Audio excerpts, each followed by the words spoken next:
All right, so I'm here at the airport, and I'm here because, um, well, I'm visiting my girlfriend. Her dog just died, and she's really devastated. She loved this dog. She loved this dog at least more than anyone that I've known to love an animal.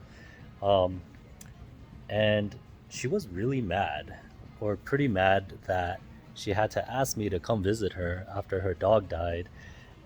And I didn't really get that.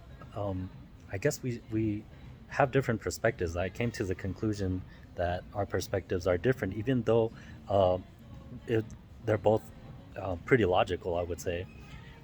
One of the reasons this surprised me is because through the life of this dog, that I've known this dog, um, he's had really, really bad health problems. And I spent a lot of time, countless hours, doing research to help him with all of his ailments. Because when she got him, he was severely abused. And when I finally got to meet him, his name is Benjamin, the dog.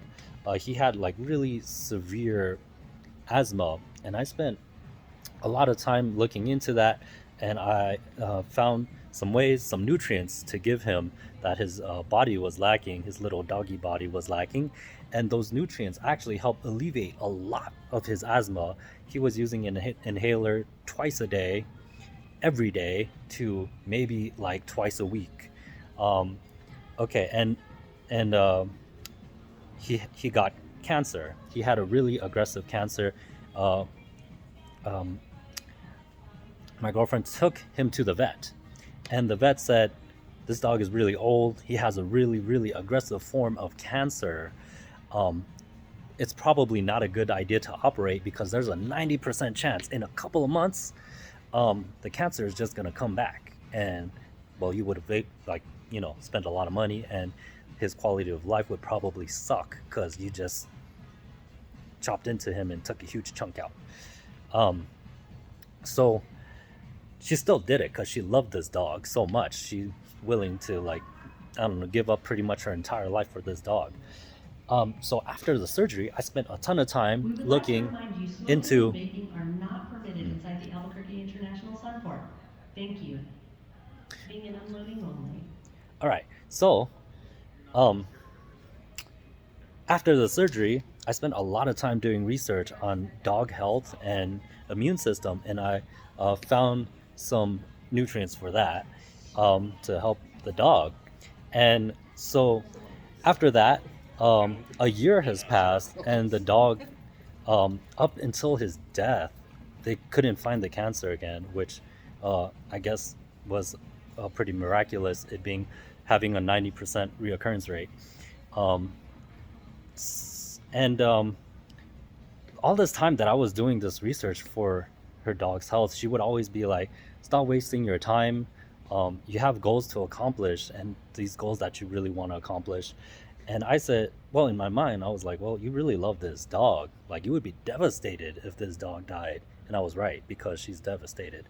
Um, but when he finally died, in my mind, I was like, "Yeah, this is a devastating moment for her." But I kind of had this feeling, okay, now my work here is done. Like, I did all I could to extend this dog's um, longevity, but also health span of like good life up until his death. It wasn't until the second to last day of his death that he wasn't running around and barking. This dog was like almost 19 years old, or like 18 plus some months. And also, when my girlfriend first got this dog, the vet told her that this dog maybe only had a couple more years of life because it was so extremely abused.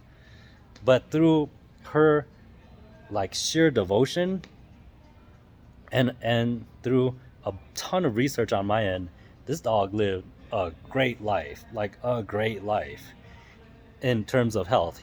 Um, so now that it's all past, in my mind, I'm thinking it's past now. I gave it my all. Logically, um I didn't think too much about it. Like, I know it was devastating for her. It was really sad for me too. And I can get into another vlog about that later because I had some thoughts about that. But when she asked for me to come over, she was so mad. She was like, "Why do I have to ask you to come visit me when my dog died?" And in my mind, I was like, "What the fuck?" Oops, my bad. In my mind, I was like, "That is." I didn't see her perspective because all the times that I put in doing research, she was always like, focus on your goals, focus on the things that you want to achieve in life. Stop spending so much time trying to fix up this dog. So when the time finally came, and this is why I'm in this airport, because I'm visiting her, and because she's really devastated that her dog is dead. But this just goes to show that in relationships, even when you both are thinking the logical